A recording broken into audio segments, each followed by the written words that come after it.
I need to use paper. I'm not as good as Sean was at explaining.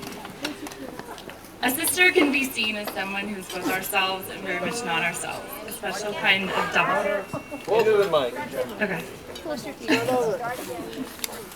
A sister can be seen as someone who's both ourselves and very much not ourselves. A special kind of double.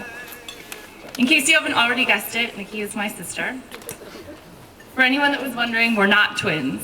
We've been asked this quite a few times over the years, and I hope that I speak for the both of us when I say that I take it as a tremendous compliment. Although, just so you know, I am the taller, younger, single sister. Happy 30th, Nikki.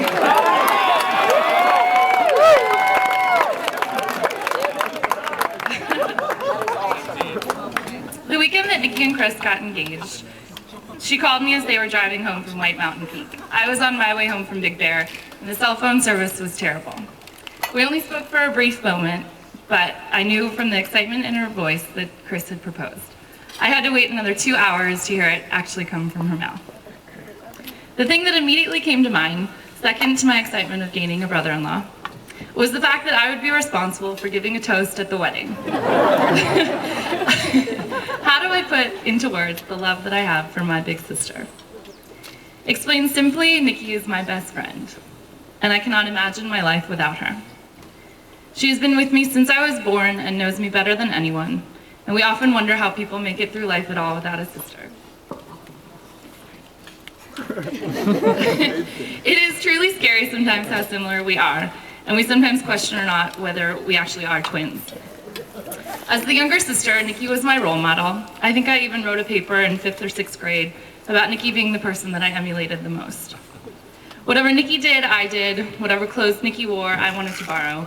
Which is funny now because it seems like she's the one wanting to borrow my clothes. Somewhere along the way, though, Nikki became more than my sister and more than my role model. She became my best friend. And even though neither one of us thought it possible, during our 2.5 years of living together, we got to know each other on a completely different level.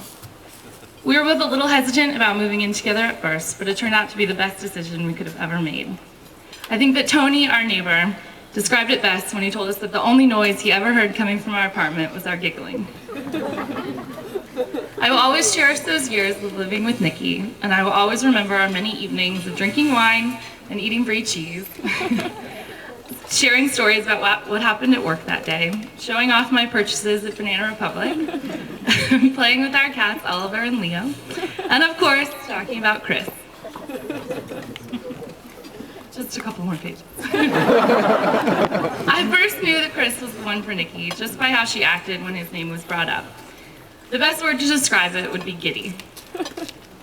And it was about a year ago when I knew for sure. He threw a 4th of July and combined birthday party for Nikki and for me, which many of you attended last year. And always going the extra mile, not only did Chris dress up as Uncle Sam, but he and his band had been rehearsing for weeks and serenaded Nikki and me in front of a packed house for hours. Later in the evening, Chris and I were talking. We may have been slightly overserved, and he turned to me and said, "Annie, you do know I want to marry your sister, right?" At that moment, I realized that he shared in the same strong love that I have for Nikki. And with the embrace that followed, I knew that he was going to be my future brother-in-law. But most importantly, I knew that it was true love. And true love stories are Nikki's favorite, and it all started with The Princess Bride. The love between Wesley and Princess Buttercup affected her so deeply that she must have watched that movie 100 times in 1 week. So I would like to finish my toast with a quote from Moulin Rouge, another one of Nikki's favorite love stories that I feel encompasses Nikki and Chris's love. The greatest thing you'll ever learn is just to love and be loved in return. So please raise your glasses to Chris and Nikki. To Chris, my new brother-in-law, who I know will be my sisters Wesley in their own true love story. And to Nikki, there is no better friend than a sister, and there is no better sister than you. All right. Yeah. Cheers.